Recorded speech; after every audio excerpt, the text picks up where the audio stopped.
Shalom warga kerajaan, satu seri selama 1 bulan ini saya sampaikan pada saudara. The power of vision, the power of agreement, the power of promise of God, the power of sanctification, the power of planning. Sekarang saya mau sampaikan the power of surrender. Aneh sekali ya, kuasa di dalam menyerah. Banyak orang berkata saya ini pasrah. Salah, pasrah itu lain dengan menyerah. Menyerah pada siapa? Bukan menyerah pada keadaan. Dalam Yosua pasal kelima ayat 13 dan selanjutnya. Khususnya pada waktu itu dia melihat seorang dengan pedang terhunus di tangannya. Dan sebagai seorang jenderal dia tanya, engkau kawan atau lawan? Saya kira karunia yang paling dibutuhkan sekarang ini kita harus tahu ini Tuhan atau iblis. Kita harus punya gift of discernment. Kita harus punya karunia membedakan roh. Dan harus tanya engkau kawan atau lawan. Dan Panglima Bala Tentara Tuhan itu bukan Mikael. Dia adalah Kristofani, penampakan Kristus dalam perjanjian lama. Dia berkata aku bukan kawanmu. Engkau tidak sederajat dengan aku. Aku bukan lawanmu. Tapi akulah Panglima Bala Tentara Tuhan. Now I come. Tuhan berjanji menyertai. Tuhan berjanji tidak meninggalkan. Dan Tuhan berjanji yaitu akan selalu tidak pernah membiarkan. Luar biasa bukan? Dan dia benar-benar datang. Kemenangan Israel atas Mesir, atas Amori, atas Jericho, atas Amalek. Bukan karena kekuatannya sendiri. Tetapi karena disertai Tuhan. Benarlah Musa mengatakan, Tuhan kalau engkau tidak berserta kami, jangan suruh kami pergi. Dan saat itu, bukalah kasut dari kakimu. Sebab tempat ini kudus. Sebagaimana Tuhan menampakkan diri pada Musa dalam belukar yang menyala. Tetapi tidak terbakar hangus. Maka sekarang Tuhan menampakkan diri kepada Joshua. Biarlah di dalam kita di rumah kita punya pengalaman baru dengan encounter dengan Tuhan. Joshua bukan cuma membuka kasutnya, dia sujud menyembah. Saya berani katakan dengan jelas ini bukan Mikael. Sekarang Mikael itu adalah yaitu malaikat yang untuk melindungi bangsa Israel, the guardian angel of Israel. Sebab Mikael, Gabriel tidak boleh disembah. Dan tidak akan menerima penyembahan. Yang menerima penyembahan cuma iblis. Atau Tuhan sendiri. Iblis minta disembah saudara. Dia berkata pada Yesus, sembah aku 1 kali. Semua kerajaan ini kuberikan padamu. Dan seketika Yosua sujud menyembah. Lalu dia sekarang meletakkan semua strategi di tangan Tuhan. Tuhan berkata, kelilingi Jericho 7 hari. 6 hari 1 kali 1 hari. Hari yang ke-7, 7 kali. Jadi 13 kali. Kabar baik buat saudara, 13 bukan angka setan, bukan angka sial. 13 itu angka Bapa. Sebab Yakub dengan 12 putra. Yesus di kapal dengan 12 murid. 13 itu angka bagus saudara. Terutama saya ketemu istri saya tanggal 13 saudara. Apa yang dikatakan Tuanku pada hambanya ini? Dia nyebut dirinya hamba. Ebed. Dia adalah syarat atau asisten kepada Moses. Tapi kepada Tuhan dia adalah hamba. Saudara yang kasih Tuhan. Dan Tuhan berkata. Suruh para imam yang memimpin. Yosua sebuah pengalaman. Ketika menyeberangi sungai Yordan. Imam-imam ada di depan. 2000 hasta baru umat Tuhan. Firman Tuhan dan keputusan Tuhan harus yang terutama dalam hidup kita. Tuhan memberikan ide-ide di dalam bisnis. Bagaimana keluar daripada masalah. Saudaraku, saya juga ada terkena dampak daripada masalah ekonomi dan sebagainya. Tapi saya tenang saja, kenapa? Itu semua miliknya Tuhan. Keuangan yang Tuhan percayakan miliknya Tuhan. Jemaat yang Tuhan percayakan miliknya Tuhan. Dan strategi Tuhan tidak pernah gagal. Your Jericho will fall down. God bless you warga kerajaan. The power of surrender. Amen. Kami bersyukur Tuhan sebab Engkau sungguh teramat baik di hidup kami.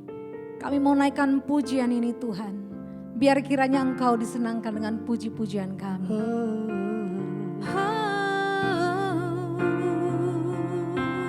Kami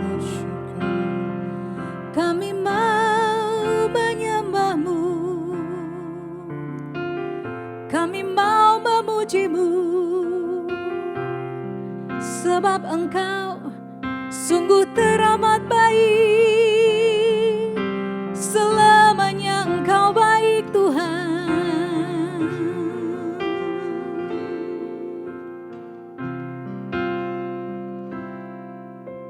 Yesus, Kau sungguh baik. Yesus, namamu indah. Yesus, ku cinta Kau selalu. Ku tinggikan, ku agungkan selamanya. Yesus, Kau sungguh baik. Yesus, namamu indah. Yesus, ku cinta Kau selalu. Ku tinggikan, ku agungkan selamanya. Ku mau memujimu, ku selalu pujimu. Ku mau menyembahmu, ku selalu sembahmu. Kau yang layak terima semua pujian, kemuliaan hanya bagi Tuhan. Ku mau memujimu, ku selalu pujimu. Ku mau menyembahmu, ku selalu sembahmu. Kau yang layak terima semua pujian, kemuliaan hanya bagi Tuhan. Mari naikkan pujian ini bersama-sama, katakan, Yesus, Kau sungguh baik. Yesus, namamu indah. Yesus, ku cinta Kau selalu. Ku tinggikan, ku agungkan selamanya. Yesus, Kau sungguh baik. Hanya nama Yesus. Yesus, namamu indah. Yesus, ku cinta Kau selalu. Ku tinggikan, ku agungkan selamanya. Ku mau memujimu, ku selalu pujimu. Ku mau menyembahmu, ku selalu sembahmu. Kau yang layak terima semua pujian, kemuliaan hanya bagi Tuhan. Ku mau memuji, ku mau memujimu. Ku selalu pujimu Tuhan. Ku mau menyembahmu, ku mau menyembahmu. Ku selalu sembahmu. Kau yang layak terima semua pujian, kemuliaan hanya bagi Tuhan. Semua kemuliaan dan keagungan tertuju padamu, Tuhan dan Rajaku. Segenap jiwa dan nafasku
layak terima semua pujian, kemuliaan hanya bagi Tuhan. Katakan, ku mau memuji, ku mau memujimu, ku selalu pujimu, ku mau menyembahmu, ku selalu sembahmu.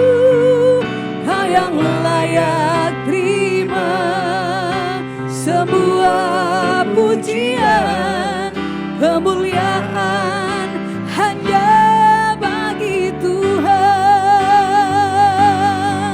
kemuliaan hanya bagi Tuhan, kemuliaan hanya bagi Tuhan,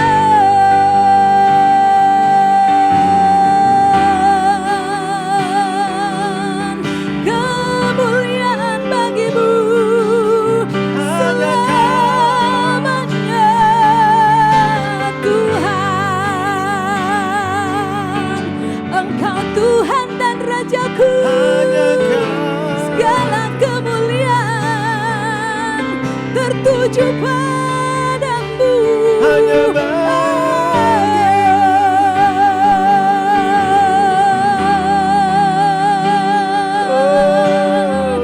Sebab Kau yang layak terima hormat, kemuliaan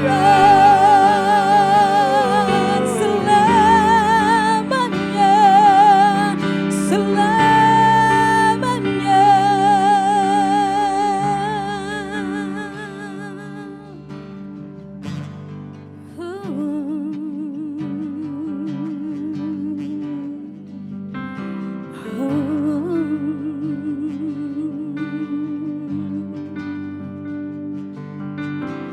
Kemanakah aku dapat pergi menjauhi roh-Mu yang suci?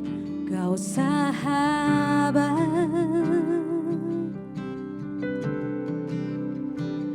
dan Kau dekat,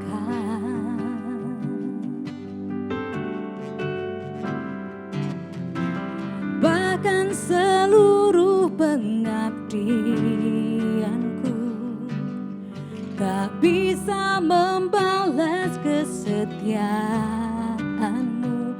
Sungguh mulia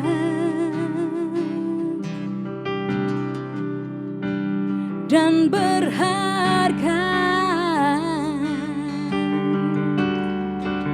sungguh besar pengorbanan-Mu bagiku, terlalu dalam untuk dimengerti. Sungguh besar,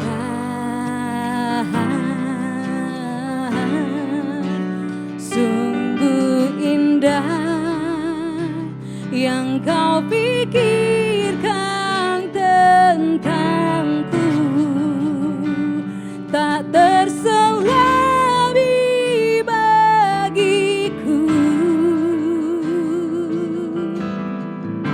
Sungguh indah,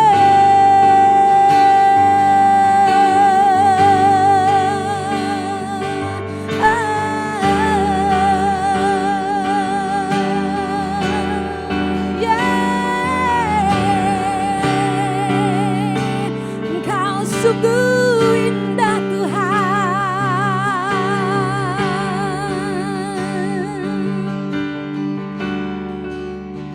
Mari naikkan pujian bersama-sama. Kemanakah aku dapat pergi menjauhi roh-Mu yang suci? Kau sahabat, Engkau dekat dan Kau dekat,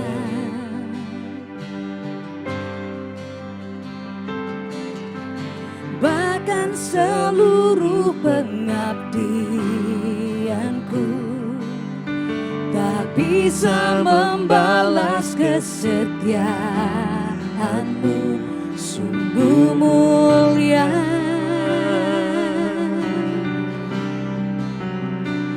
dan berharga. Katakan, sungguh besar pengorbananmu bagiku, terlalu dalam untuk dimengerti. Sungguh besar,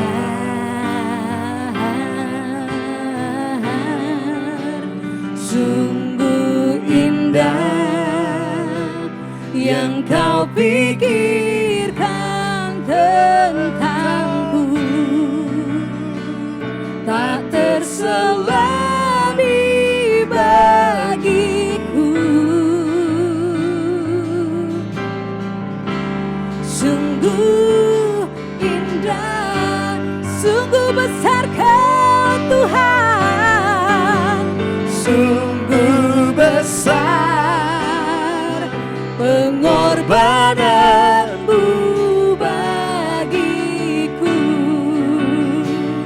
terlalu dalam untuk dimengerti. Sungguh besar,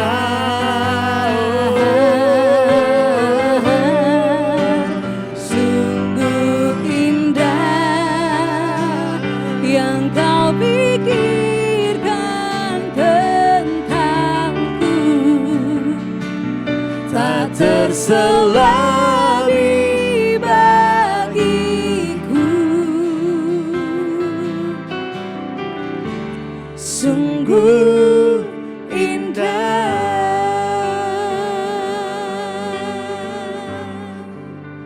Sungguh besar amin, pengorbananmu bagiku, terlalu dalam untuk dimengerti. Sungguh besar,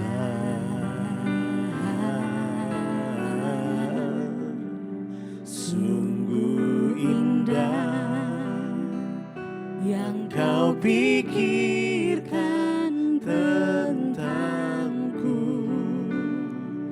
tak terselami bagiku. Sungguh indah.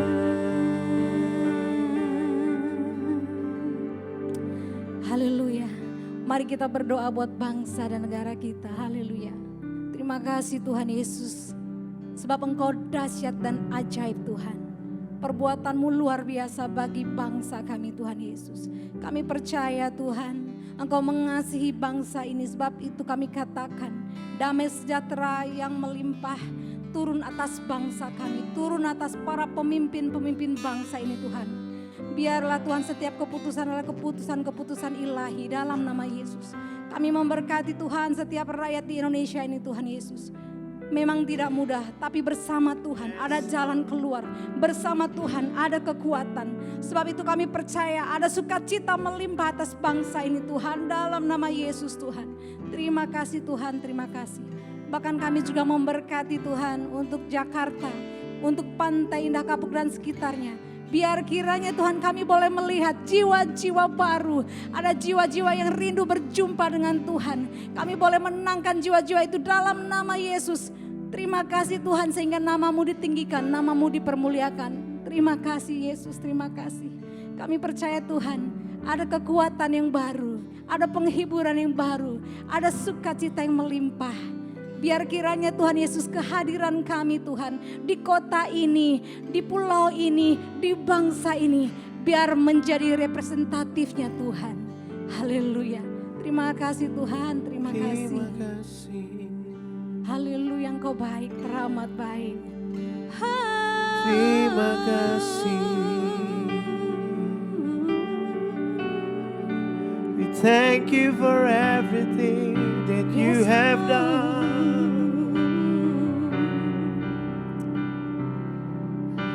You are the one, my peace and my joy. Amin. Yes, you Everything surround your presence. Your name, Jesus. I feel you, I feel you. Yes, you are my Lord. Because your name, Jesus. I feel Jesus. Amin. I feel Jesus.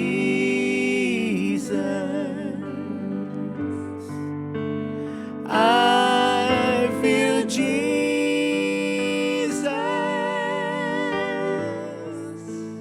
in this place.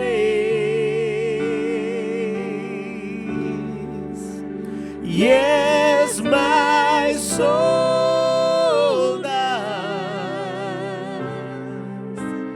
burn within me. I feel Jesus in this place. Oh, I feel Jesus.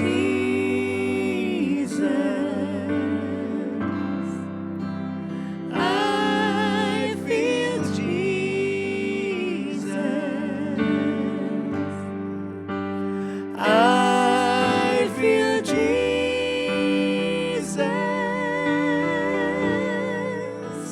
in my heart. Yes, my soul does burn within me. I feel Jesus in my heart. Oh yes, my soul. Yes, my soul does burn within me.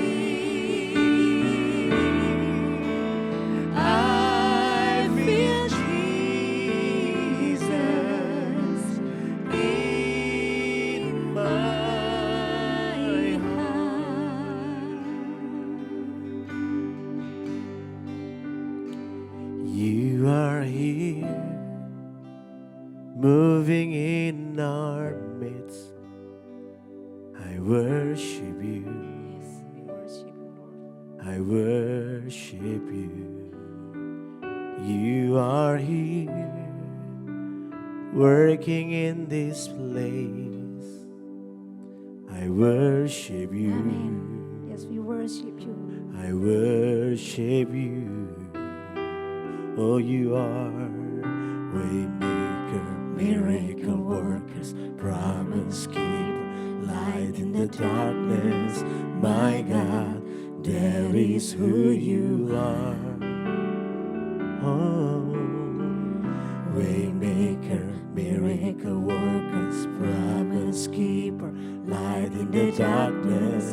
My God, that is who you are. You are here, moving in our midst. I worship you. I worship you. You are here, working in this place. I worship you.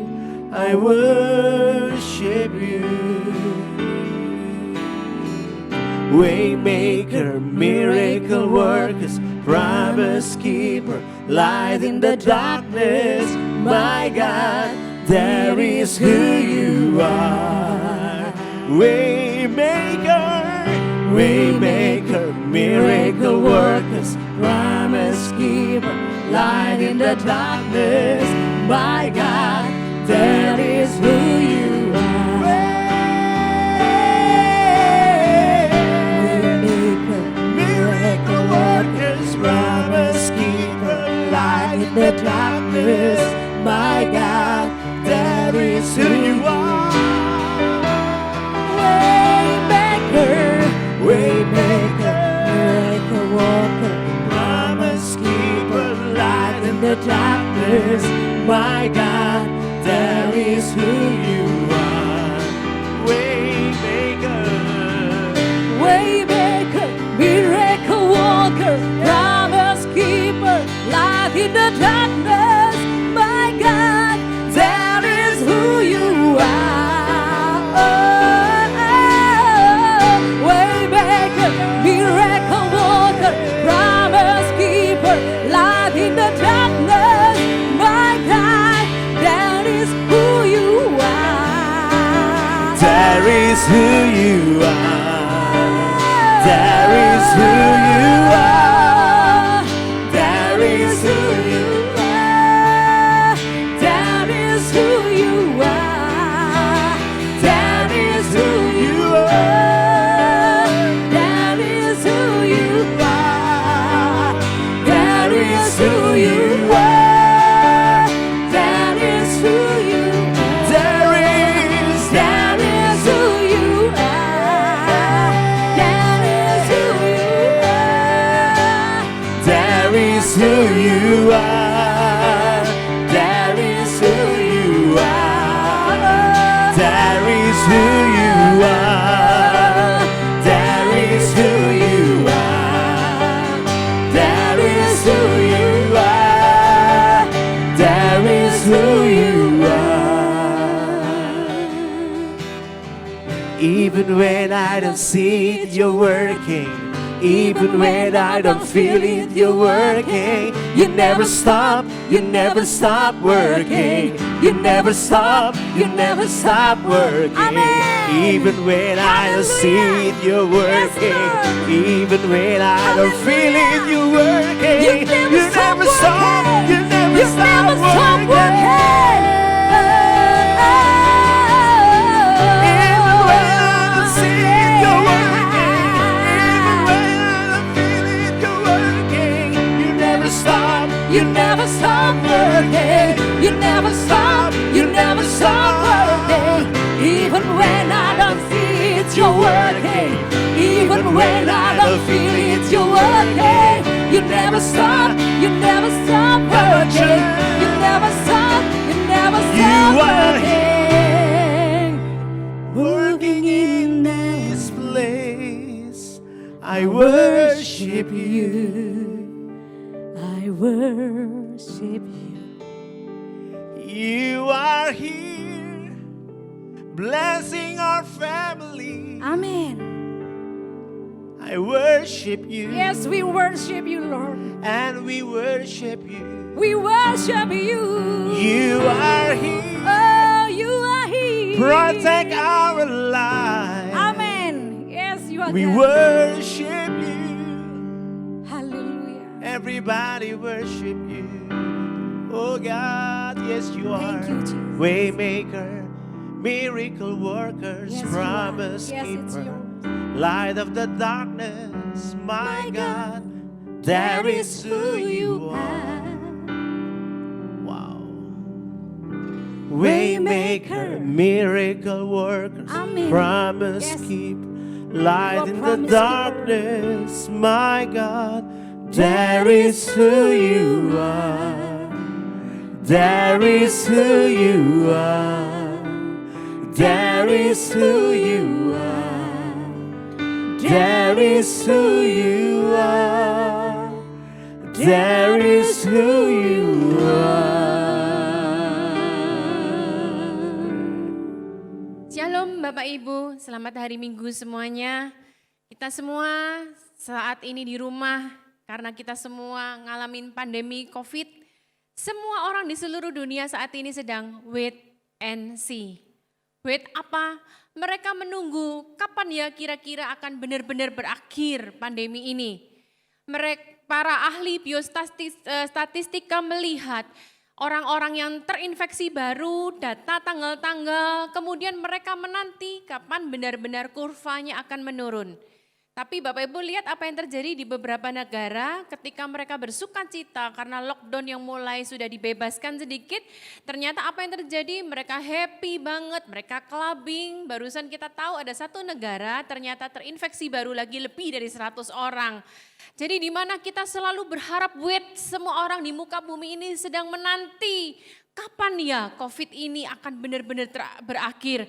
Kapan ya vaksinnya akan benar-benar ditemukan? Dan selanjutnya apa yang dilakukan orang-orang di muka bumi ini? Mereka menunggu dan melihat apa yang akan terjadi ke muka bumi di depan ini. Mereka menanti-nanti karena tidak bisa dipungkirin Bapak Ibu. Ketika kita semua work from home, ketika kita belajar dari rumah, ketika semua belanja dari rumah, ibadah dari rumah, tanpa disadari selama 3 hampir 4 bulan ke depan nanti ada banyak perubahan-perubahan terhadap pola hidup. Yang paling mudah aja, kalau sebelumnya kita ngelihat teman kita ketemu di gereja, shalom, apa kabar, kita jabat tangan, kemudian gak jarang dari kita cipika-cipiki. Tapi apa yang terjadi sekarang, begitu kita lihat teman kita, wah ada manusia ini, jangan-jangan dia terinfeksi juga. Paling enggak akhirnya kita kasih salam dari jauh, shalom, kita seperti itu. Kalau dulu kita melihat orang, hacing gitu ya, apa yang terjadi? Bless you, kita bilang gitu. Hacing lagi sekali, bless you. Tapi sekarang begitu kita lihat teman kita hacing 2 kali, apa yang kita lakukan? Kita lari Bapak Ibu, karena kita pikir oh ini orang sudah terinfeksi. Budaya yang berubah, pola hidup yang berubah. Kalau dulu di tasnya para ibu-ibu yang disimpan apa? Parfum Bapak Ibu. Tapi sekarang pola hidup berubah. Yang disimpan bukan lagi parfum di dalam tas, tapi hand sanitizer. Jadi semua mengalami shifting, ngalamin perubahan. Manusia di muka bumi ini sedang wait and see. Kapan ya benar-benar akan berakhir. Dan melihat apa ya yang terjadi perubahan ke depan ini. Yuk mari kita lihat selanjutnya. Orang bilang new normal. Tapi kita lebih baik pakai firman Tuhan aja, new season. Karena kalau orang new normal apa yang akan terjadi ke depan ya, kita sudah gemeter, kita sudah was-was. Gimana nanti dengan bisnisku, gimana dengan sekolahku, gimana dengan keluargaku. Semua orang lagi berpikir gimana. Tapi mari kita pakai yang sesuai firman Tuhan aja, kita bicara tentang new season. Apa yang harus kita lakukan di new season? Mari kita belajar bersama-sama pada hari ini. Next kan, mari kita lihat ya. Nah, new normal itu sendiri pengertiannya apa sih? Kalau kita belajarin, new normal adalah perubahan perilaku yang terjadi karena adanya stimulasi terhadap otak kita selama beberapa waktu tertentu akhirnya merubah pola hidup kita. Gitu ya. Itu new normal. Bicara itu ada ekonomi, ibadah, sosial, kesehatan, pendidikan, pola hidupnya mulai shifting Bapak Ibu, berubah, mengalami perubahan. Selanjutnya, kita belajar di sini bahwa kehidupan itu bukan hanya kita jangan khawatir gimana ya nanti new normal, gimana ya kehidupanku, gimana bisnisku, gimana keuangan anak-anakku. Bumi ini dari dulu Bapak Ibu selalu mengalami perubahan demi perubahan, shifting demi shifting. Yang tidak berubah adalah firman Tuhan dan Tuhan itu sendiri. Tapi bumi dari awal diciptakan selalu mengalami perubahan. Kita lihat dari zaman ke zaman, zaman batu. Zaman batu pun kalau Bapak Ibu pelajari di sejarah itu terdiri dari beberapa zaman lagi. Setelah itu ada zaman tembaga, zaman apa, berubah. Setelah zaman batu kita melihat zaman Mesopotamia. Bumi berubah Bapak Ibu, mengalami perubahan. Di sini Mesopotamia bicara tentang Mesir kuno, Cina kuno, kita bicara negara-negara. Kemudian bumi maju lagi. Apa yang terjadi kita melihat zaman pertengahan. Ya, kalau kita lihat film-film Hollywood, kadang juga ada settingnya, ngambil setting juga zaman-zaman pertengahan. Lanjutkan lagi, kita sekarang masuk ke awal modern. Setelah itu kita masuk lagi ke zaman yang lebih maju lagi, zaman modern. Dan tidak bisa dipungkiri, zaman modern terus maju tanpa terasa kita sudah ada di zaman yang disebut zaman milenial, Bapak Ibu, di mana gadget, di mana digital menjadi hal yang utama. Bapak Ibu, kita jangan berfokus, aduh gimana ya ke depan new normal, aku belum siap. Bapak Ibu gak usah khawatir, karena dalam hidup ini tanpa kita sadari hari demi hari pun kita sudah menjalani perubahan demi perubahan. Itu bicara tentang perubahan global. Pribadi kita pun mengalami perubahan demi perubahan. Jadi hidup itu selalu berubah Bapak Ibu. Selalu shifting. Jadi jangan khawatir akan perubahan di depan. Oke, next kan lagi. New season dalam kehidupan kita, new normal dalam kehidupan kita. Apa? Sewaktu kita masih jomblo, kita bekerja, mau pulang jam berapa, kita mau belanja untuk hobi kita, baju kita, semua sesuai dengan hati kita nggak memikirkan tanggung jawab yang lain. Tapi masuk perubahan dalam hidup kita, umur bertambah, masuk dalam pernikahan. Ketika masuk dalam pernikahan kita nggak bisa egois lagi, pulang semau gue, belanja semau gue. Tapi begitu masuk pernikahan kita punya tanggung jawab paling tidak dengan pasangan kita. Maju lagi, berzaman maju lagi, apa yang terjadi? Kita sudah punya baby, next kan Pak Janus, tolong next kan lagi. Kemudian kita punya bayi. Berubah lagi Bapak Ibu ketika punya bayi. Harus bangun subuh-subuh. Tidur gak bisa nyenyak karena ada apa? Tangisnya bayi, hidupmu berubah, gak bisa dipungkiri. Kita gak bisa bilang aku gak mau berubah, aku nyaman di posisi hidupku sekarang. Tidak bisa, karena hidup hari demi hari, waktu demi waktu ngalami perubahan, ngalamin shifting, kita siap atau gak siap, ready or not, kita akan ngalami perubahan.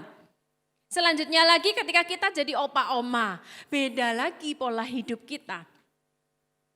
Yang dulunya kita bekerja untuk hidupin anak cucu, sekarang jadinya apa? Tukang jaga Bapak Ibu ketika jadi opa oma. Jaga kesehatan, jaga rumah, jaga cucu. Polanya berubah Bapak Ibu. Itu gak bisa dipungkirin. Oke, kita lihat ayat ini. Firman Tuhan berjanji kepada manusia, selama bumi masih ada, takkan berhenti-henti musim menabur dan menuai. Dan dingin dan panas, kemarau dan hujan, siang dan malam. Sepastinya musim berubah, kehidupan pun akan berubah. Tapi Bapak Ibu selalu ada pengharapan dalam setiap musim kehidupan. Sedingin-dinginnya cuaca musim, setinggi-tingginya salju, kita yakin bahwa akan ada di depan musim semi. Sepanas-panasnya matahari terik, sesengit-sengitnya panas, tapi kita tahu suatu kali tetap akan ada mendung.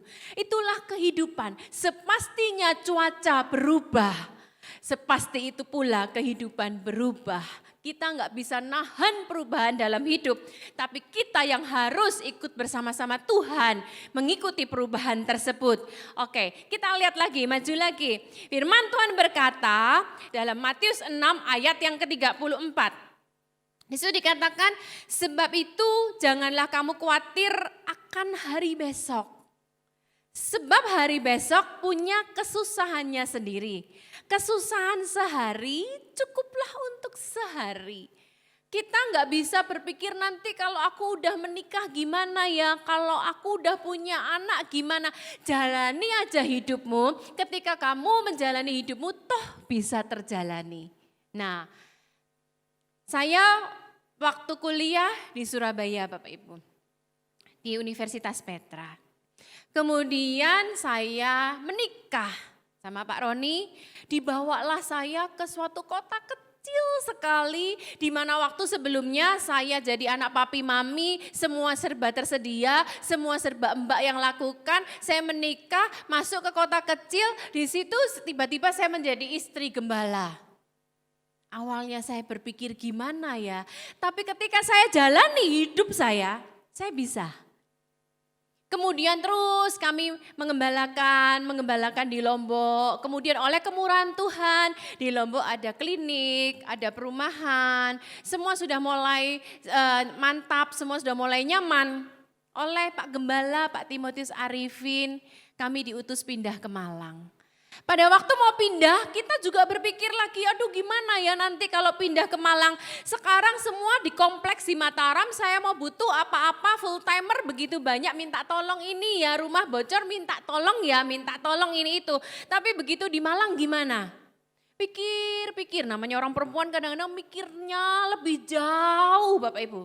Tapi begitu pindah Malang, dijalani bisa. Makanya firman Tuhan bilang kesusahan hari ini cukup hari ini Bapak Ibu.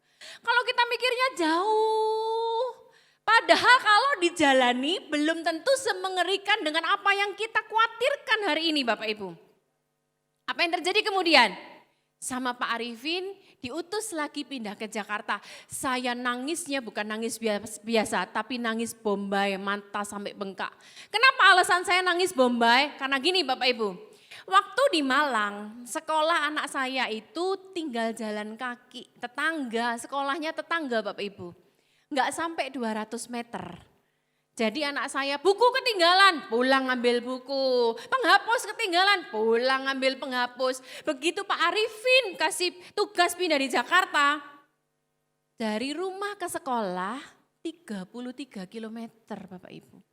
Dan apa yang saya bayangkan, yang nomor 1 SMA, yang paling kecil SD, tengah SMP, beda jamnya pulang. Saya nangis, karena apa? Saya khawatir nanti gimana kalau anak saya yang SD harus nungguin kakaknya yang SMA pulangnya jam 3. Dia pulang jam 11, kalau pulang lagi ke rumah nggak mungkin keburu. Ini Jakarta saya mikir 33 kilo Bapak Ibu. Akhirnya apa yang terjadi? Saya nangis. Nangis karena apa? Saya mengkhawatirkan nanti gimana anakku tinggal di Jakarta, betapa capeknya teman-temannya nanti egois begini begitu. Tapi begitu kami benar-benar pindah ke Jakarta, kami jalani bersama-sama, kami bisa menikmati hidup bersama-sama. Makanya ayat ini luar biasa Bapak Ibu. Di situ dikatakan janganlah kamu khawatir akan hari besok. Hari besok punya kesusahannya sendiri dan ketika kita jalani toh kita bisa menjalaninya Bapak Ibu. Yang penting kita jalani sekarang. Bukan berarti kita nggak preparing tapi jangan terlalu khawatir hal yang jauh-jauh Bapak Ibu. Semua itu ketika kita jalani bersama-sama Yesus dan prinsip saya diutus kemanapun oleh Pak Gembala kami yang penting bersama Tuhan dan bersama keluarga kita bisa menjalaninya. Bapak Ibu dalam hidup ini banyak hal yang di luar prediksi kita. Di luar kendali kita. Yang tidak bisa kita jawab dan tidak bisa kita hentikan. Tapi firman Tuhan berkata sudah jangan kamu khawatir yang jauh-jauh. Jalani hari ini dengan ngucap syukur. Kamu besok, hari besok susahnya sendiri ketika kamu jalani kok bisa ya. Makanya Bapak Ibu jangan khawatir, nanti new normal gimana? Jangan khawatir yang jauh-jauh hari esok. Karena setiap musim pasti ada sukacitanya sendiri. Oke, kita lanjut. Firman Tuhan itu sudah jelas dari awal Bapak Ibu. Di dalam pengkhotbah dikatakan untuk segala sesuatu ada waktunya. Jangan kita khawatir untuk waktu-waktu yang masih jauh ke depan. Firman Tuhan di sini dikatakan, ada waktu untuk menanam, ada waktu untuk mencabut. Ada waktu untuk merombak, ada waktu untuk membangun. Ada waktu untuk memeluk, nah ternyata bicara tentang pandemi COVID, larangan untuk himbauan untuk social distancing ini ternyata ada di firman Tuhan di pengkhotbah loh. Ada waktunya untuk peluk, tapi ternyata ada waktunya untuk menahan diri untuk memeluk. Tapi habis ini musim berubah, saya percaya kita ada waktunya untuk kembali memeluk lagi. Dikatakan ada waktunya untuk mencari, ada waktunya untuk membiarkan rugi. Untuk menyimpan, untuk membuang. Kadang-kadang kita bekerja Bapak Ibu. Bisnis, kerja, yaitu memang tanggung jawab kita. Mengumpulkan, menabung, saving, kita investasi ini itu. Tapi firman Tuhan ngajar ada kalanya waktu di mana Tuhan izinkan. Di situ dikatakan membiarkan rugi atau membuang. Waktu suami saya masuk di rumah sakit Pak Roni 16 hari, itu hari demi hari Bapak Ibu. Pak Roni disuruh tanda tangan sama dokter, sama susternya. Pak, ini vitamin 1 botol 700.000. Sehari berapa botol? Mau nggak Pak? Iya, kan namanya mau sehat Bapak Ibu, tanda tangan. Pak Roni WA di grup, nih aku tanda tangan barusan ada vitamin 700.000. Saya pikir apa? Yang penting suamiku sehat, yang penting suamiku sembuh, nyawanya berharga. Nanti rezeki datang lagi, uang bisa dicari lagi. Makanya Bapak Ibu firman Tuhan berkata, semua ada waktunya. Ada waktu mencari, tapi juga ada waktu membiarkan rugi. Ada waktu menyimpan, ada waktu membuang. Kita nggak bisa menyesali Bapak Ibu. Nanti rezeki Tuhan kasih sendiri. Tapi semua ada waktunya. Semua ada musimnya. Jangan terlalu dikhawatirkan sekarang Bapak Ibu. Kemudian ada waktu untuk berdiam diri. Tapi juga ada waktu untuk berbicara. Lanjut lagi. Nah ini Bapak Ibu yuk. Ternyata semua ada ayatnya di dalam pengkhotbah. Termasuk bicara musim yang berubah, new normal, kita khawatir bicara pandemi. Firman Tuhan berkata di dalam pengkhotbah 3 tadi juga. Tak ada yang lebih baik daripada bersuka dan menikmati kesenangan dalam hidup Bapak Ibu. Semua bisa terjadi, nikmatilah kesenangan dalam hidup. Bapak Ibu, saya dengar kabar nggak bisa dipungkiri dalam masa pandemi di mana harus di rumah aja, suami istri malah ribut Bapak Ibu. Karena apa? Lu lagi. Yang tadinya suami bekerja, sekarang suami nggak boleh bekerja di rumah, akhirnya lu lagi. Duit nggak ada, lu lagi. Jadi seperti itu. Tapi marilah nikmatin hidup. Firman Tuhan berkata, aku tahu bahwa segala sesuatu yang dilakukan Allah akan tetap ada untuk selamanya. Itu nggak bisa ditambah dan nggak bisa dikurang. Zaman maju, semua serba maju, itu sudah ada dalam ketetapan Tuhan. Firman Tuhan berkata nggak bisa ditambah, nggak bisa dikurang. Yuk yang di rumah kita baca sama-sama ayat ini. Allah berbuat demikian supaya manusia takut akan Tuhan. Bapak Ibu dengan adanya pandemi ini orang bisnis ngalamin, semuanya ngalamin goncang gancing semuanya. Tidak sesuai prediksi supaya manusia takut akan Tuhan. Yang sekarang ada ternyata firman Tuhan bilang dulu sudah ada. Dan yang akan ada pun sudah lama ada. Kita nggak tahu Bapak Ibu tahun 2020 apa yang terjadi, tahun berapa apa yang terjadi. Tapi kalau kita tarik kembali dulu sudah pernah ada. Dan Allah mencari yang sudah lalu. Nah bicara tentang pandemi COVID, ternyata pandemi sudah pernah ada. Kita lihat sejarah berkata flu Spanyol 1918 menginfeksi sepertiga populasi dunia. Yang sekarang ada, dulu sudah pernah ada. Yang nanti ke depan ada, dulu sudah pernah ada. Jadi bukan hal yang baru buat Tuhan Bapak Ibu. Jadi jangan khawatir, semua ini enggak dilepas di luar kontrolnya Tuhan. Firman Tuhan berkata ini semua terjadi supaya manusia tetap takut akan Tuhan. Musim berganti tapi semua terjadi supaya manusia tetap takut akan Tuhan. Oke, next kan lagi. Nah, dunia dan segala sistem di dalamnya akan selalu berubah. Tadi dari zaman ke zaman pasti terjadi perubahan. Pola pikir berubah.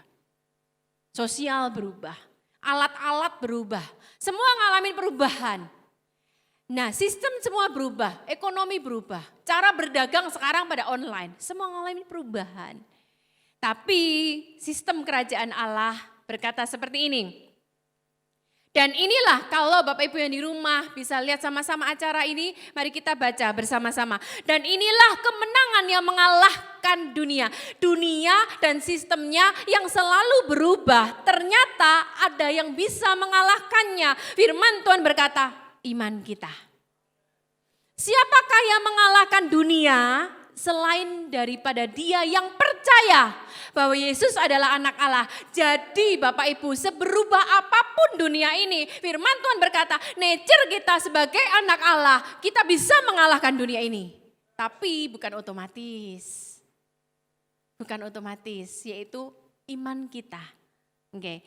Tapi bukan berarti orang yang hidup dalam kerajaan Allah bebas dari berbagai peristiwa yang tak terduga dan tak terkendali dari dunia ini. Ingat Bapak Ibu ya, begitu kita percaya Tuhan, kita masuk jadi warga kerajaan Allah. Begitu kita masuk jadi warga kerajaan Allah, nature kita mengalahkan dunia. Tapi bukan berarti kita lepas dari semua perubahan yang terjadi di dunia ini. Kita bisa ada di dalamnya. Tapi apa yang perlu kita lakukan? Next-kan lagi. Nah, ini yang kita perlu lakukan. Jangan sampai kita tawar hati. Ingat, nature kita mengalahkan dunia. Jadi yang penting yang kita lakukan, jangan tawar hati dulu Bapak Ibu. Jangan tawar hati. Kadang-kadang memang bisa yang namanya iblis mengintimidasi. Kita jadi ciut Bapak Ibu. Tapi lawanlah ciut itu. Firman Tuhan berkata, jangan tawar hati pada waktu masa kesesakan. Begitu kita tawar hati, kecil kekuatan kita. Para pebisnis di rumah, siapa apapun juga, jangan tawar hati. Ketika tawar hati, kalah duluan. Karena kecil kekuatanmu, kalah duluan.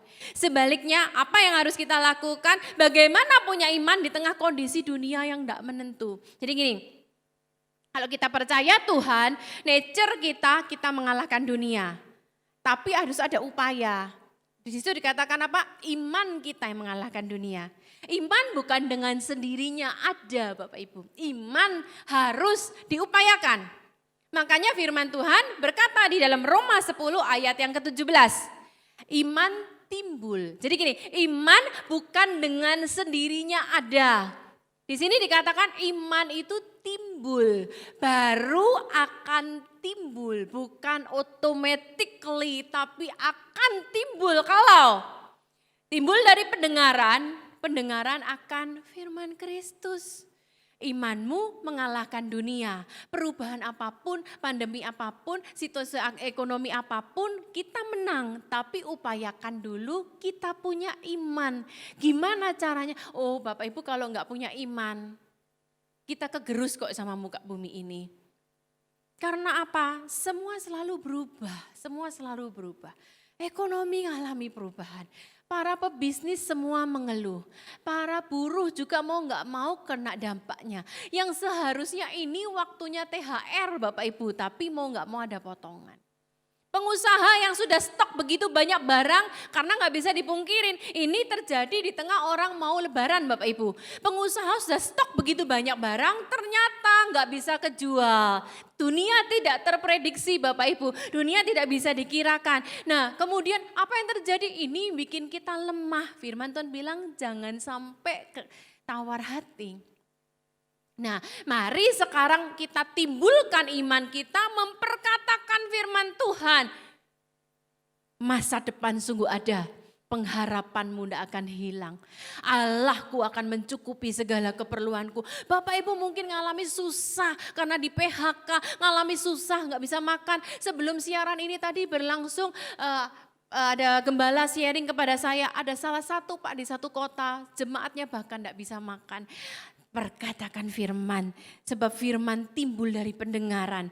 Allahku akan mencukupi segala sesuatu. Perkatakan juga Allahku akan memberi kekuatan kepadaku. Lanjutkan lagi. Tapi gak cukup hanya iman Bapak Ibu. Iman yang bagaimana? Iman, nanti saya jelaskan apa bedanya iman dan yang dilakukan di muka bumi ini.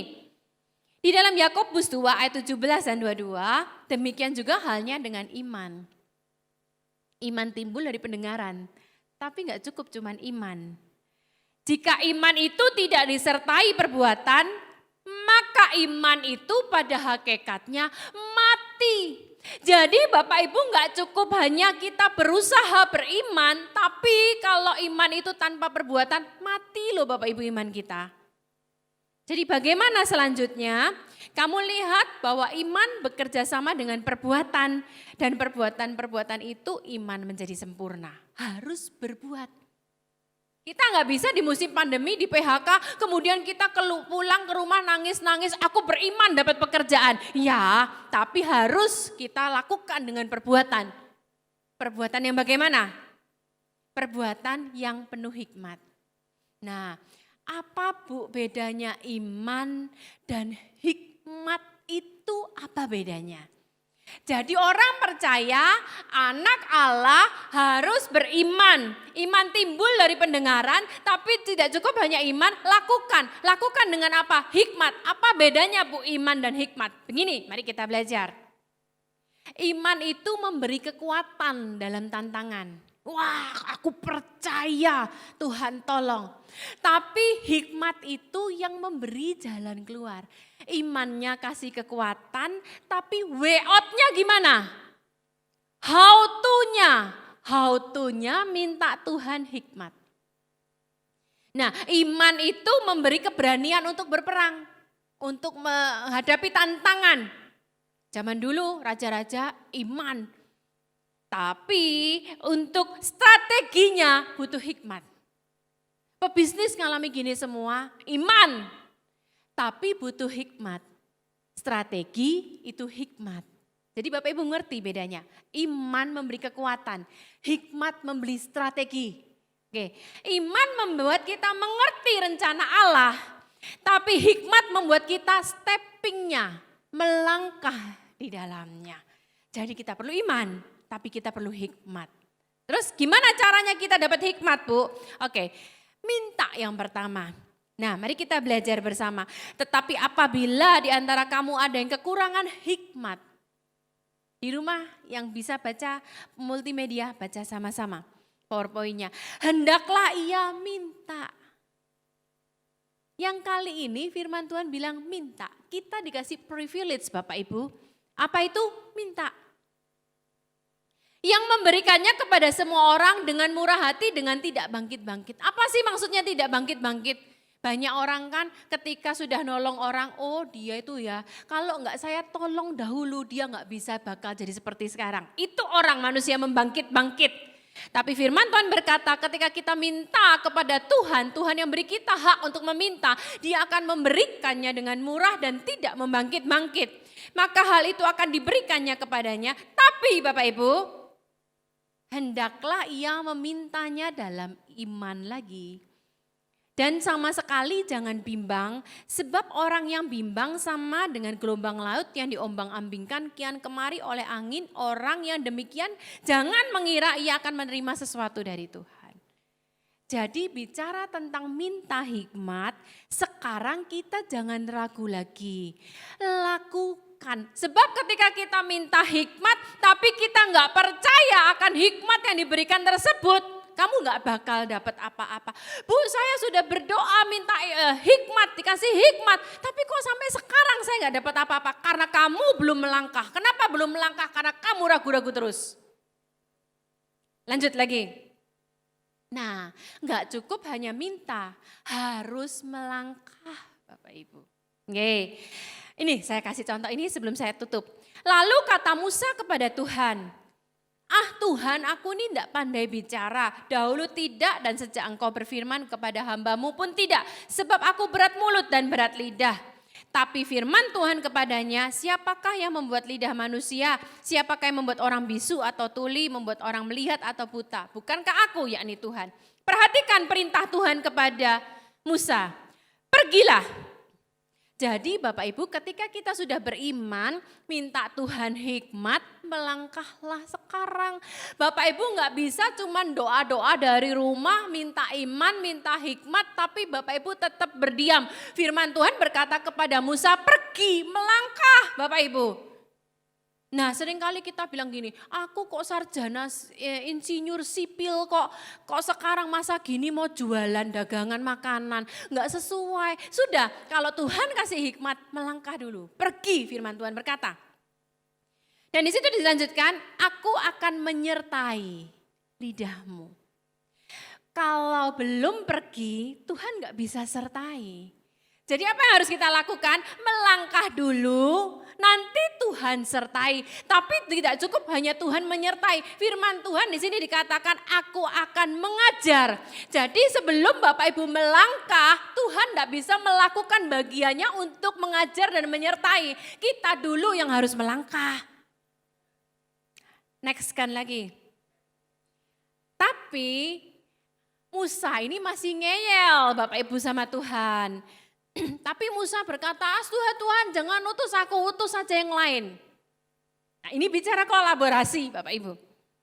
Maka bangkitlah murka Tuhan kepada Musa dan ia berfirman, bukankah di situ ada Harun orang Lewi kakakmu?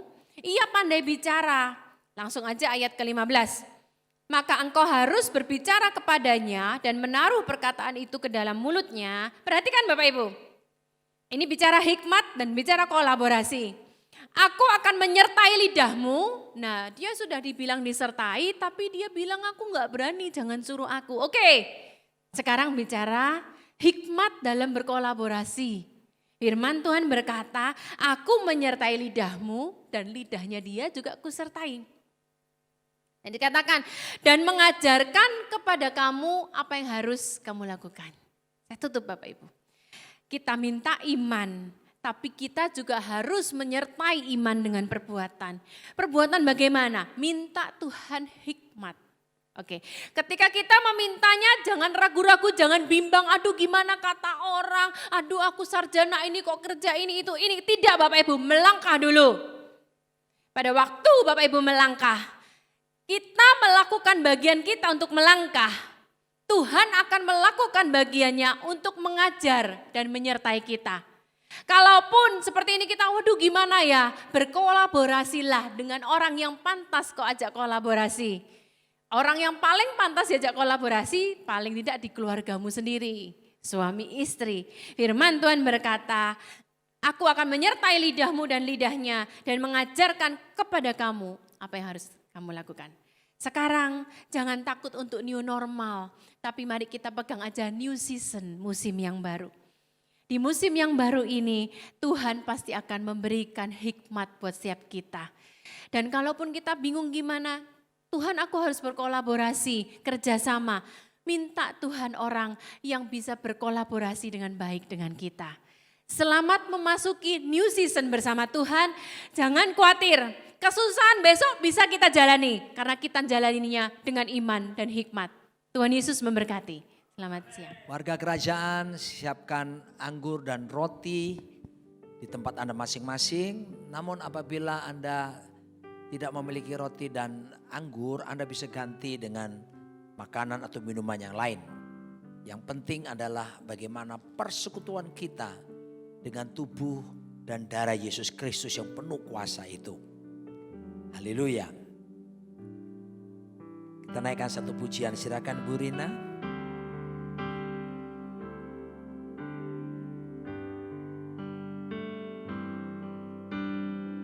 Tak usah ku takut, Allah menjagaku. Amin. Tak usah ku bimbang, Yesus peliharaku. Tak usah ku susah, Roh Kudus hiburku.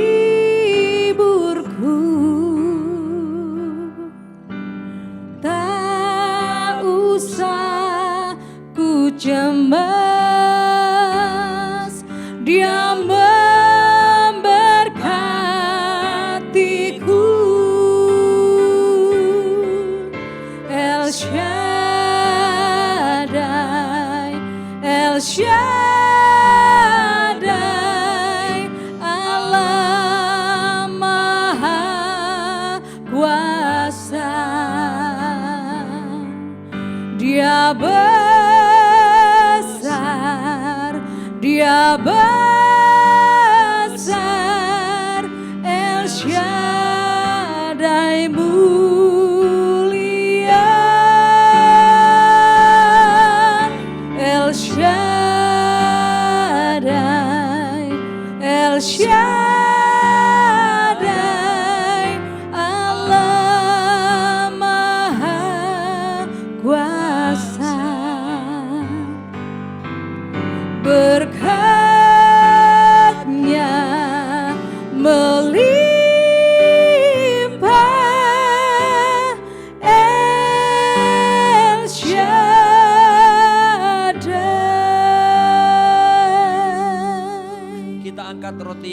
masing-masing dengan tangan kanan kita dan mempercayai bahwa kita sedang memperingati pengorbanan Kristus, penderitaan di kayu salib untuk mengubahkan hidup kita, menjadikan baru sama sekali. Mari kita angkat. Pada waktu malam sebelum Yesus menyerahkan dirinya, Ia mengambil roti dan mengucap syukur atasnya dan berkata, inilah tubuhku yang dipecah-pecahkan bagi kamu. Perbuatlah ini menjadi peringatan akan aku. Jemaat yang dikasihi Tuhan, bukankah roti yang kita angkat dengan tangan kanan kita adalah persekutuan kita dengan tubuh Yesus Kristus? Amin. Makanlah dalam nama Yesus.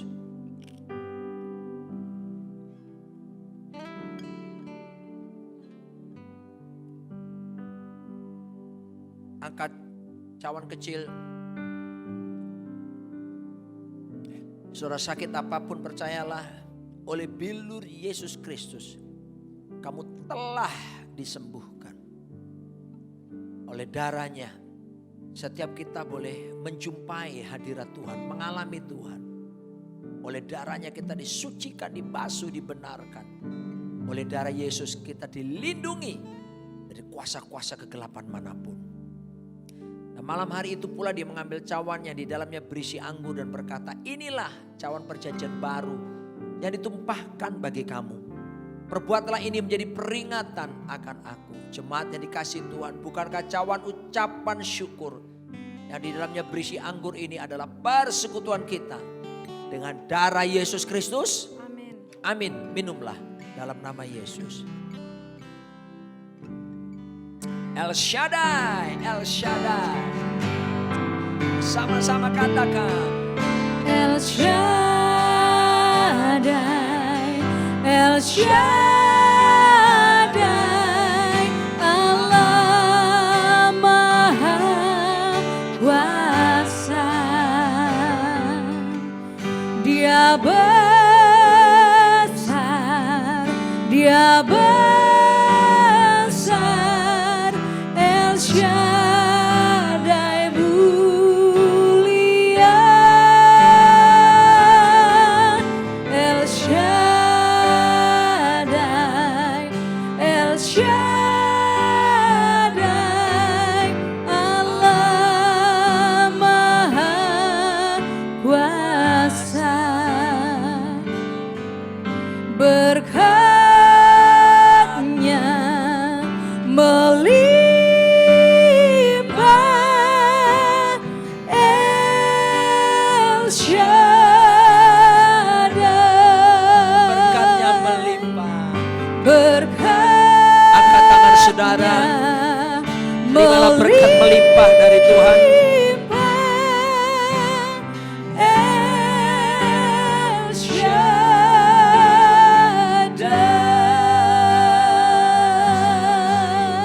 Angkat kedua tangan dan wajah saudara, terimalah berkat melimpah yang datang daripada pusat kerajaan Allah, yaitu sorga, yang akan memelihara kehidupanmu dan kamu tidak akan berkekurangan. Turunlah damai sejahtera Allah yang melampaui segala akal, memelihara hati dan pikiranmu. Turunlah kekuatan urapan Roh Kudus yang menjadikan engkau terus menyala-nyala dan berjalan dalam kehendak Tuhan yang sempurna, dan berjalan pada tujuan keserupaan dengan Tuhan Yesus Kristus. Makin lama kamu makin kuat hendak menghadap Tuhan di Sion. Berkat Bapa, Putra dan Roh Kudus, dalam nama Yesus Kristus. Terima, katakan amin. Amin. Besar anugerah-Mu, berlimpah bagiku. Semakin hari semakin bertambah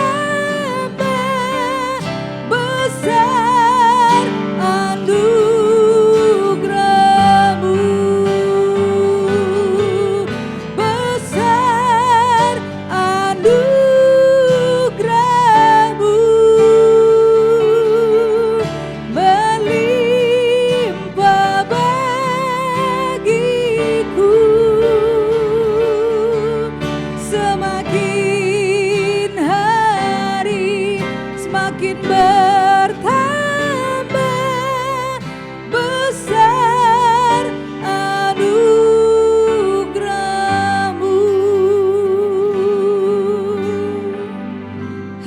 Sunday. God bless all.